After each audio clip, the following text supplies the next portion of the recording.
મિત્રો, તો સ્વાગત છે આપ સૌનું મારી ચેનલ પર। તો મિત્રો, આ જે પેપર છે એ બરાબર ને, એ પેપર છે ધોરણ 10નું પ્રથમ સત્રમાં જે તમારી પ્રશ્ન બેંક લેવાની છે બરાબર ને, એમાંથી એકમ કસોટી આધારિત જે પ્રશ્ન છે તો હું સોલ્વ કરાવીશ મિત્રો। તો એમાં વિભાગ એ જે છે બરાબર ને, ઓકે મિત્રો, તો વિભાગ એ જે આપેલા છે એમાં હું તમને સોલ્વ કરાવીશ। ઓકે મિત્રો, આવા બધા પ્રશ્ન। અને સૌથી પહેલાં જો તમે મારી ચેનલ પર નવા હોય તો ચેનલને લાઇક કરો, શેર કરો અને સબસ્ક્રાઈબ કરી દેજો મિત્રો, ઓકે। અને આ વિડીયો તમારા ઘણા બધા ફ્રેન્ડ સુધી શેર કરો, ઓકે। તો આપણે જોઈએ એનું સોલ્યુશન। તો મિત્રો, 1 થી 5 સુધીની સંખ્યા વડે ભાગી શકાય તેવી નાનામાં નાની સંખ્યા કઈ છે મિત્રો? તો 1 થી 5 વડે ભાગી શકાય તેવી તો 7 છે બરાબર ને, ઓકે। 1 થી 5 સુધી ભાગવાનું છે બરાબર ને, એટલે 3 બી આવી જાય, 3 સાથે તો આ ભગાવી શક્ય નથી બરાબર ને, ઓકે। તેવી રીતે આપણે આન્સર જોઈએ, આન્સર આવશે 60 અને 4 સાથે આપણે 90 ને ભાગી શકતા નથી, ઓકે। તો આન્સર આમાં આવશે 60। બીજું 398, 436 અને 542 ને એવી સૌથી મોટી સંખ્યા વડે ભાગતા શેષ 7, 11 કરતાં 15 મળે। તો મિત્રો આમાં આન્સર આવશે 17, ઓકે બરાબર। પછી 3 ખેડૂતો પાસે અનુક્રમે 490 કિગ્રા, 588 કિગ્રા અને 882 કિગ્રા ઘઉં છે, તો ઘઉંને સરખા ઠેલામાં ભરવા માટેની થેલી મહત્તમ ક્ષમતા કઈ હોઈ શકે? તો મિત્રો આન્સર આવશે 98 kg બરાબર। 97 વડે વિભાજ્ય 4 અંકની સૌથી મોટી સંખ્યા 97, 97 વડે તો 9991। આગળ જોઈએ, બે સંખ્યાઓનો ગુસાઅ 21 છે અને તેમના ગુણાકાર 168 છે, તો તેમના લસા કેટલા આવશે મિત્રો? ઓકે, તો મિત્રો તેમાં આપણે લસા આપણને 8 આવે છે, પણ આ સવાલમાં કદાચ ભૂલ હોઈ શકે, તમે ગણીને મને કમેન્ટ બોક્સમાં લખીને બતાવો છો, ઓકે ઓકે। આપણે આગળ જોઈએ, ઓકે। અહીંયા આપણે જોઈશું કે જો દ્વિઘાત બહુપદી બરાબર ને, આમાં યોગ્ય વિકલ્પ પસંદ કરવાનો છે।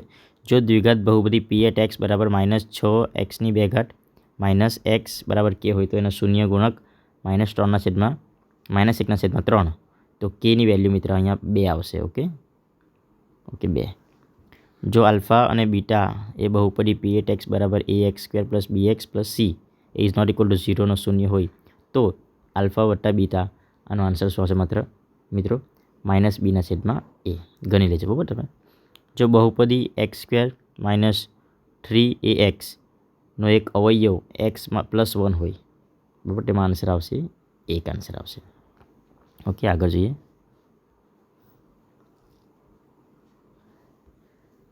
જો આલ્ફા બીટા અને બહુપદી p(x) = x² - 16 હોય, ઓકે મિત્રો, તો આન્સર શું આવશે? 0 બરાબર। આમ આપેલું છે જો બહુપદી p(x) ax² + bx + 2a/b ના શૂન્ય પરસ્પર વ્યસ્ત હોય તો b બરાબર કેટલા થાય મિત્રો? તો b બરાબર થશે 2, ઓકે। આપણે આગળ જોઈએ,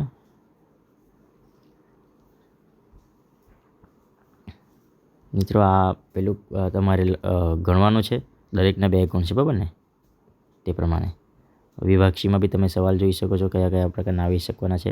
આ તમને જોડકા જોડાઈ દેવું, આલ્ફા બીટા અને આ જે લેમડા છે બરાબર ને, એમાં આન્સર આવશે -b/a, alpha beta gamma, okay. તો આમાં આન્સર આવશે -d/a અને આમાં સીમાં આન્સર આવશે c/a, ઓકે। ફરીથી વિભાગ એ, આમાં વિવેક અને જોઝફ ગણિતના કોયડાની રમત રમી રહ્યા છે। વિવેક જોઝફને એક કોયડો પૂછ્યો કે 2 સંખ્યાનો સરવાળો 14 અને તે 2 સંખ્યાનો તફાવત 4, તો તેમાં મોટી સંખ્યા કઈ? જોઝફ સાચો જવાબ આપે છે તો તેને નીચેમાંથી કયો વિકલ્પ પસંદ કરશે? મિત્રો આન્સર આવશે 9 બરાબર ને, ઓકે ઓકે। આગળ જોઈએ આપણે, અહીંયા આપણે જોઈએ તો દ્વિચલ સુરેખ સમીકરણ યુગ્મ માટે જો A1/A2 બરાબર B1/B2 અને C1/C2 હોય તો સમીકરણના યુગ્મને ખાલી જગ્યા ઉકેલે છે.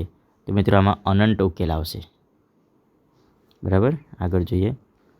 નીચેનું વિધાન સાચું બને તે રીતે યોગ્ય વિકલ્પ પસંદ કરી ખાલી જગ્યા પૂરો. ઓકે, તો આમાં કેની વેલ્યુ કેટલી આવશે મિત્રો? તો 15/4 આવશે.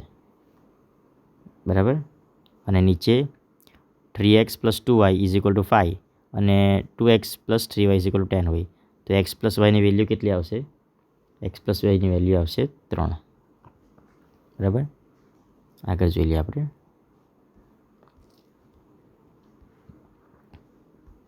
આમાં આ જે આકૃતિ છે, આકૃતિ દર્શાવેલી છે તેમાં કિંમત જે આપેલી છે તમારે શોધવાની છે. x અને yની કિંમત અનુક્રમે 22 અને 8 છે. બરાબર, તો શું આ વાક્ય સાચું છે કે ખોટું છે? તો મિત્રો સાચું છે વાક્ય, તમે જોઈ શકો. બરાબર ને, ગણીને જોઈ શકો. આ પ્રમાણે કિંમત આપેલી છે. 7 પેન્સિલ. બરાબર, આમાં પણ આપણે જોઈ શકો તો આ પણ વાક્ય સાચું છે. બરાબર, આગળ જોઈએ આપણે. વિભાગે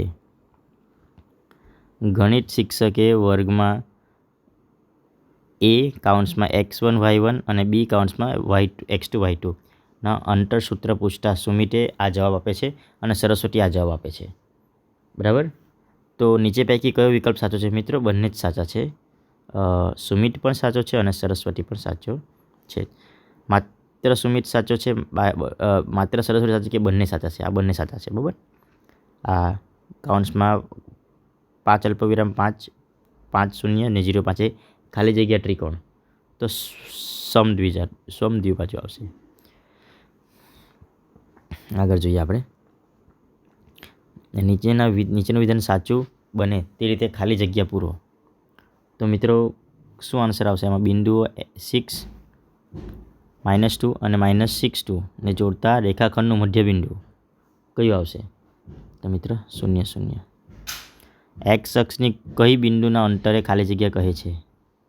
તો ભુજ આવશે. બરાબર, નીચેના વિધાનો ખરા છે કે ખોટા તે જણાવો. તો બિંદુઓ, બરાબર, બિંદુઓ 8 -4 4 -8 ને જોડતા રેખાખંડ મધ્યબિંદુ 6 6 આવે છે. મિત્રો આ વાક્ય ખોટું છે. બિંદુ 3 4નું યુગ્મ બિંદુથી અંતર 5 છે. તો મિત્રો આન્સર આ સાચો છે. બરાબર, આમાં આપણે જોવાનું છે, તમારે તૈયાર કરવાનું છે. બરાબર, આમાંથી પ્રશ્નો તમને શિક્ષક પૂછશે. આંકડાશાસ્ત્રના છે, એમાં વિભાગ એમાં જોઈ લે. બરાબર ને, આપણે કે એક સમતોલ પાસાને ફેંકતા તેના પર યુગ્મ અંક આવવાની સંભાવના. તો મિત્રો 1/2. બરાબર, કોઈ પણ ઘટનાની સંભાવના ન હોય તો મિત્રો -1. નીચે આપેલું વિધાન ખરા છે ખોટા તે જોવાનું છે. PA 3/4 હોય તો PA 4/3 થાય. તો મિત્રો આ વાક્ય ખોટું છે, આવું થતું નથી. વર્ષ 2024માં 53 સોમવાર આવવાની સંભાવના કેટલી?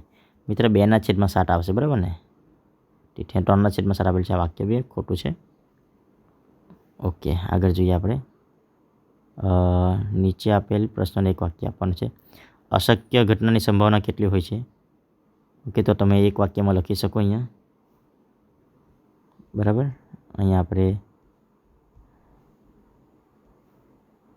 ઓકે અસંખ્ય, તો અહીંયા આન્સર આવશે મિત્રો 0 અને આમાં આન્સર આવશે 9/5.